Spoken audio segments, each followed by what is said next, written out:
Hello friends, स्वागत है आपका हमारे चैनल झारखंड स्टेट 99 पर। फ्रेंड्स, आज की इस वीडियो हम लोग कवर करेंगे 30 एमसीक्यू टेस्ट को। और ये जो एमसीक्यू टेस्ट होगा फ्रेंड्स, व्याकरण से संबंधित होगा। यानी झारखंड सचिवालय पेपर 1 का जो हिंदी रहने वाला है, उनमें से आपके 30 हिंदी ग्रामर और 30 अनुच्छेद पर आधारित सवाल रहेंगे। तो जो हिंदी ग्रामर से सवाल रहे हैं उसी आधारित पर आज का हमारे यहाँ वीडियो होने वाला है। तो फ्रेंड्स, आप वीडियो के अंत तक बने रहिएगा। अगर आपको वीडियो पसंद आएगा तो एक लाइक जरूर कीजिएगा और चैनल पर तो सब्सक्राइब कीजिएगा। आज की इस क्लास का हमारा पहला सवाल है, हिंदी वर्णमाला में अयोगवाह वर्ण कौन से हैं? 4 ऑप्शन दिए गए हैं फ्रेंड्स। तो अयोगवाह वर्ण किसे कहते हैं? तो अनुस्वार और विसर्ग को जो है अयोगवाह कहते हैं। तो यहाँ पर अनुस्वार और विसर्ग अंग और अ है, तो इसका option number D right answer हो जाएगा। अयोगवाह वर्ण अंग और अ है। अगला सवाल है हमारा, निम्न में बताइए कि किस शब्द में द्वित्व व्यंजन है? यानी फ्रेंड्स, द्वित्व व्यंजन का अर्थ होता है कि दो व्यंजन, यानी दो व्यंजन अगर आ रहे हैं तो वह हो जाएंगे एक साथ में, तो द्वित्व व्यंजन हो जाएंगे। तो यहाँ पर द्वित्व व्यंजन किस में आया है? तो दिल्ली पाया है, क्योंकि दिल्ली पे जो है फ्रेंड्स डबल लॉ की मात्रा आया है, यानी यह द्वित्व व्यंजन हो जाएगा। Option number C right answer हो जाएगा। अगला सवाल है, अशुद्ध वर्तनी का चयन कीजिए। अशुद्ध वर्तनी निम्न में से कौन सा है? तो फ्रेंड्स, यहाँ पर महाबली, नीरसता, यानी। तो यहाँ पर जो फ्रेंड्स तीनों जो है यहाँ पर शुद्ध है, जबकि अशुद्ध जो है ऑप्शन नंबर ए हो जाएगा, क्योंकि बीमारी की जो स्पेलिंग होती है फ्रेंड्स वो में बड़ी ई की मात्रा होती है, इसलिए ऑप्शन नंबर ए जो है अशुद्ध हो जाएगा। हमारा अगला सवाल है, निम्न में से दीर्घ संधि का उदाहरण है। दीर्घ संधि का उदाहरण क्या है? ए बी सी डी यहाँ पर दिए गए आपका, तो इसका आंसर हो जाएगा ऑप्शन नंबर सी मतानुसार। मतानुसार जो है दीर्घ संधि का उदाहरण है, क्योंकि फ्रेंड्स मतानुसार में हो जाएगा आपका मत जोड़ अनुसार। मत जोड़ अनुसार मिलकर हो गया आपका मतानुसार, इसीलिए जो हो गया यहाँ पर तो और इधर अ मिलकर हो जाएगा आपका। यहाँ पर भी अ है और यहाँ पर भी अ है, तो दोनों अ मिलकर बड़ी मतलब आ की मात्रा हो जाएगा, यानी आकार में परिवर्तित हो जाएगा, इसलिए दीर्घ संधि का उदाहरण हो जाएगा मतानुसार। अगला सवाल है, परोपकार में प्रयुक्त संधि का नाम क्या है? परोपकार में जो प्रयुक्त संधि हुआ है, इस संधि का नाम क्या है? तो इसमें गुण संधि है फ्रेंड्स, क्योंकि फ्रेंड्स परोपकार में जो अगर इसको हम संधि विच्छेद करेंगे तो पर जोड़ उपकार हो जाएगा, पर जोड़ उपकार।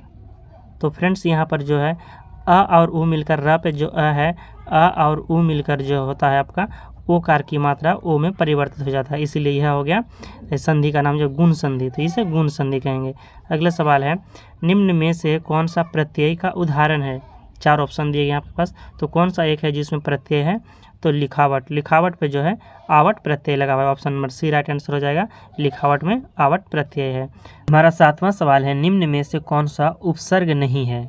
4 ऑप्शन दिए गए आपके पास, तो कौन सा है जो उपसर्ग नहीं है? तो इसका आंसर होगा ऑप्शन नंबर डी आन। आन जो है फ्रेंड्स यह उपसर्ग नहीं है, क्योंकि यह जो है प्रत्यय है, जबकि उपसर्ग हो गया आपका परा, प्रति, सह, ये सभी क्या है? उपसर्ग है। अगला सवाल है, अधिकरण तत्पुरुष का उदाहरण क्या है? तो आनंद मग्न। यहाँ पर फ्रेंड्स आनंद मन है, यहाँ पर आनंद मग्न होता है, तो कि आनंद में मगन, आनंद मगन होता है, तो ये इसका आंसर हो जाएगा ऑप्शन नंबर डी। अधिकरण तत्पुरुष का उदाहरण हो जाएगा ऑप्शन नंबर डी, 8 का हो जाएगा डी। हमारा अगला सवाल है, पंचवटी है। पंचवटी जो है कौन सा समास है? बहुब्रीहि समास, कर्मधारय समास, द्वंद्व समास या तत्पुरुष समास। तो फ्रेंड्स जैसा कि अगर पंच है, 5 है, तो आपको मालूम होगा कि अगर संख्या आए तो वह क्या होता है? द्विगु समास होता है, लेकिन यहाँ पर ऑप्शन तो द्विगु नहीं है, तो इसलिए इसका आंसर हो जाएगा ऑप्शन नंबर बहुब्रीहि समास, यानी 5 वटों का जब जहाँ पर 5 व्यक्ति, यह फ्रेंड्स 3 भाई मतलब रामायण से संबंधित है, तो इसका आंसर हो जाएगा पंचवटी, 5 जहाँ पर भाई लोग बैठे रहते हैं, इसलिए यह हो गया बहुब्रीहि समास। अगला सवाल है, देशज शब्द का उदाहरण नहीं है। कौन सा शब्द है जो देशज शब्द का उदाहरण नहीं है? तो खंबा। खंबा जो है देशज शब्द का उदाहरण नहीं है। अगला सवाल है हमारा, चतुर्थ का तद्भव रूप क्या होगा? चतुर्थ का तद्भव रूप क्या होगा? तो चतुर्थ का हो जाएगा ऑप्शन नंबर बी चौथा। चतुर्थ का तद्भव रूप हो जाएगा चौथा। हमारा अगला सवाल है, गैसीय पदार्थ किस संज्ञा में आते हैं? तो गैसीय पदार्थ जो है वह द्रव्यवाचक संज्ञा में आते हैं, option number C right answer हो जाएगा द्रव्यवाचक। अगला सवाल है, देश को हानि जयचंदों से होती है। यहाँ जयचंद कौन सा संज्ञा है? यहाँ पर जयचंदो अर्थात विश्वासघात, जयचंद यहाँ पर लिया गया है, मतलब जो विश्वासघात व्यक्ति होती है उसे यहाँ पर दर्शाया गया है। तो देश की हानि जो है जयचंदों से होती है। यहाँ जयचंद कौन सा संज्ञा है? तो इसका आंसर हो जाएगा ऑप्शन नंबर ए जातिवाचक संज्ञा। कौन सा संज्ञा है? जातिवाचक संज्ञा। अगला सवाल है मिलान करने का। यहाँ पर आपको कारक दे दिए गए और कारक का चिन्ह क्या क्या होता है यह आपको दर्शाना है। तो करण का क्या हो जाएगा कारक? तो करण का हो जाएगा से। करण का कारक चिन्ह हो गया से, इसके बाद संप्रदान का हो गया के लिए, अधिकरण का हो गया में, और कर्म का हो गया को। ये आपको याद रखना फ्रेंड्स, 8 कारक आपको जो है याद रखना है। नेक्स्ट सवाल है हमारा, शुद्ध वर्तनी का चयन कीजिए। शुद्ध वर्तनी कौन सा है? तो दुष्कर। दुष्कर जो है फ्रेंड्स यह शुद्ध वर्तनी है।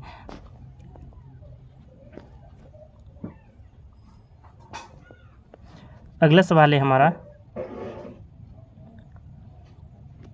आप भला तो जग भला, इसमें आप कौन सा सर्वनाम है? आप भला तो जग भला, तो इसमें कौन सा सर्वनाम है? तो निजवाचक सर्वनाम है। Option number C right answer हो जाएगा। अगला सवाल है, विशेषण के प्रकारों में कौन सा सही नहीं है? कौन सा विशेषण का प्रकार है जो एक सही नहीं है? तो इसका आंसर हो जाएगा ऑप्शन नंबर सी निजवाचक विशेषण, यह जो है सही नहीं है। जबकि परिमाणवाचक विशेषण, गुणवाचक विशेषण, सार्वनामिक विशेषण, ये सभी विशेषण है। अगला सवाल है, सकर्मक क्रिया का उदाहरण क्या है? कौन सा है जो सकर्मक क्रिया है?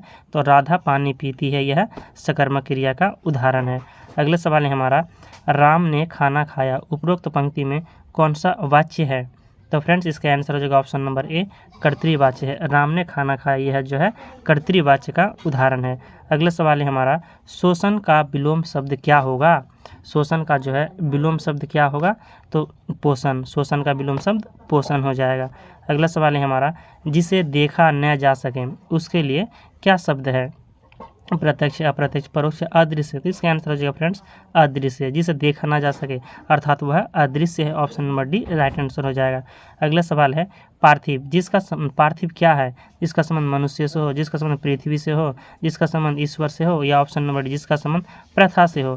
तो इसका आंसर हो जाएगा ऑप्शन नंबर बी जिसका संबंध पृथ्वी से हो उसे पार्थिव कहते हैं। हमारा अगला सवाल है, वह घर गया पर किताब नहीं लाया, यह कौन सा वाक्य का उदाहरण है?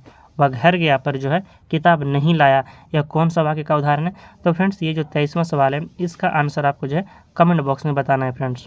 यह सवाल आपको कमेंट बॉक्स में बताना है 23 का सवाल कि वह घर गया पर किताब नहीं लाया, यह कौन सा वाक्य है? सरल वाक्य, संयुक्त वाक्य, आश्रित वाक्य या मिश्र वाक्य? तो फ्रेंड्स ये सवाल ये आपको कमेंट में बताना है। 23वां सवाल आपके लिए रहा। हमारा नेक्स्ट सवाल है, निम्न में से उदाहरण चिन्ह कौन सा है? उदाहरण चिन्ह होता है तो उदाहरण चिन्ह कौन सा है? यहाँ पर 4 ऑप्शन दिया गया है तो इसके आंसर हो जाएगा ऑप्शन नंबर ए, ये जो है उदाहरण चिन्ह है। यानी कोई किसी भी पंक्ति को या किसी भी लाइन को अगर हम उदाहरण के तौर पर दिखाते हैं या उसको अपने पंक्तियों में शामिल करते हैं या वाक्य में, तो यह उदाहरण चिन्ह जो है दिया जाता है। इन्हीं उदाहरण चिन्हों के बीच में शब्दों को लिखते हैं। तो उदाहरण चिन्ह हो गया option number A right answer हो जाएगा। हमारा अगला सवाल है, निम्नलिखित में से वाक्य के शुद्ध रूप का चयन कीजिए। उन्हें एक पुत्र है, उनको एक पुत्र है, उनका एक पुत्र है, या उनके एक पुत्र हैं।